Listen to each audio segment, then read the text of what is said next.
एक डायरेक्टर जो विश्व के कई डायरेक्टर्स के गुरु माने जाते हैं। हॉलीवुड के दिग्गज Francis Ford Coppola, Martin Scorsese, George Lucas ने जब इनकी फिल्में देखी तो इनके फिल्मों के कायल हो गए। इनके चाहने वालों की लिस्ट बहुत लंबी है। नमस्कार, जी मीडिया में आपका स्वागत है। मैं मोहित सिन्हा आज आपको बताऊंगा एक जापानी फिल्म मेकर अकीरा कुरोसावा के बारे में।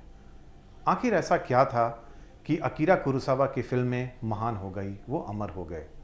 न सिर्फ हॉलीवुड बल्कि बॉलीवुड की भी कई फिल्में न सिर्फ अकीरा कुरोसावा की फिल्मों से इंस्पायर्ड थी बल्कि सीधे सीधे उनका रीमेक भी थी। Sholay, Satte Pe Satta, China Gate, The Magnificent Seven, न जाने ऐसी कई फिल्में थी। 1910 में जापान में जन्मे अकीरा कुरोसावा अपने 8 भाई बहनों में सबसे छोटे थे। उनके पिता एक समुराई खानदान से आते थे और बहुत स्ट्रिक्ट थे। इस बात का जिक्र अकीरा कुरोसावा ने कई बार किया है। अकीरा को फिल्मों का शौक बचपन में लगा जब उनके पिता उन्हें वर्ल्ड सिनेमा की फिल्में दिखाने ले जाया करते थे। अकीरा ने अपने करियर की शुरुआत एक पेंटर के रूप में की। वो कई साल तक पेंटिंग करते रहे। उसके बाद उनकी रुचि फिल्म मेकिंग में आई और कई साल फिल्मों में असिस्ट करने के बाद 1943 में उन्होंने अपनी पहली फिल्म बनाई। 1943 में अकीरा कुरोसावा ने सांशिरो सुगाता फिल्म से अपने डायरेक्शन करियर की शुरुआत की। यहाँ आपको जान के ताज्जुब होगा कि अपने 57 साल के करियर में अकीरा कुरोसावा ने सिर्फ 30 फिल्में बनाई। 1950 में अकीरा कुरोसावा की एक फिल्म आई रोशोमन। जब ये फिल्म रिलीज़ हुई तो लोगों को कुछ खास पसंद नहीं आई। और तो और इस फिल्म के प्रोड्यूसर ने क्रेडिट से अपना नाम तक हटा लिया। लेकिन जब यही फिल्म 1951 में वेनिस फिल्म फेस्टिवल और हॉलीवुड में रिलीज़ हुई तो इस फिल्म ने धूम मचा दी। रोशोमन कहानी थी एक समुराई की हत्या की, जिसकी हत्या एक जंगल में होती है और उस हत्या के 4 गवाह होते हैं। एक समुराई खुद जो आत्मा बन के कोर्ट पहुंचता है, एक उसकी पत्नी, एक डाकू और एक लकड़हारा।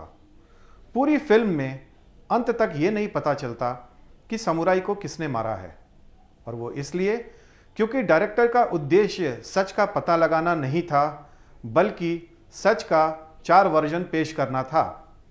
फिल्म मेकिंग के इसी तकनीक को द रोशोमन इफेक्ट भी कहते हैं, जो बाद में हॉलीवुड और बॉलीवुड की कई फिल्मों ने इसे अपनाया। 1952 में रोशोमन को ऑस्कर भी मिला।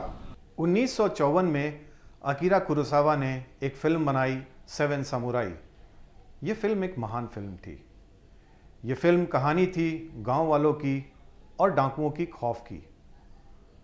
इस फिल्म में एक गांव वाले को पता चलता है कि डाकू उनकी फसल लूटने की फिराक में है। वो जाकर अपने बाकी गांव वालों को बताता है तो गांव वाले ये तय करते हैं कि वो इस बार डाकुओं से लड़ेंगे और इसके लिए वो सामुराई योद्धा को हायर करेंगे। गांव वाले गरीब थे, मजबूर थे, उनके पास पैसे नहीं थे, इसलिए वो ये तय करते हैं कि वो भूखे समुराई ढूंढेंगे जो सिर्फ चावल के एवज में उनके लिए लड़े। इस फिल्म में अकीरा कुरोसावा ने एक सेट नहीं बनाया बल्कि एक पूरा गांव बसाया, जिसे करीबन 70 गांव वालों ने मिलकर तैयार किया। पहली बार फिल्म इतिहास में अकीरा कुरोसावा ने मल्टी कैमरा सेटअप लगाया और टेली और जूम लेंस का इस्तेमाल किया। वो इसलिए क्योंकि एक आर्टिस्ट को ये पता ना चले कि कौन सा कैमरा उन्हें शूट कर रहा है और वह बेहतर परफॉर्मेंस दे पाए। अगर आप अकीरा कुरोसावा की कोई भी फिल्म देखें तो आपको लगेगा ही नहीं कि आप कोई एक बाहर की फिल्म देख रहे हैं। उसमें आपको अपने देश की झलक भी महसूस होगी। फिल्मों में आंधी तूफान पैदा करना, बारिश पैदा करना, ये अकीरा कुरोसावा की खासियत थी। अकीरा कुरोसावा नेचर को अपनी फिल्मों में उतारते थे, जैसे बारिश, आंधी, तूफान, ये इफेक्ट्स वो पैदा करते थे। बड़े बड़े पंखे लगाना, बारिश करवाना, बारिश में रंग मिलाना ताकि कंट्रास्ट आए। बारिश से अकीरा कुरोसावा को खासा प्यार था।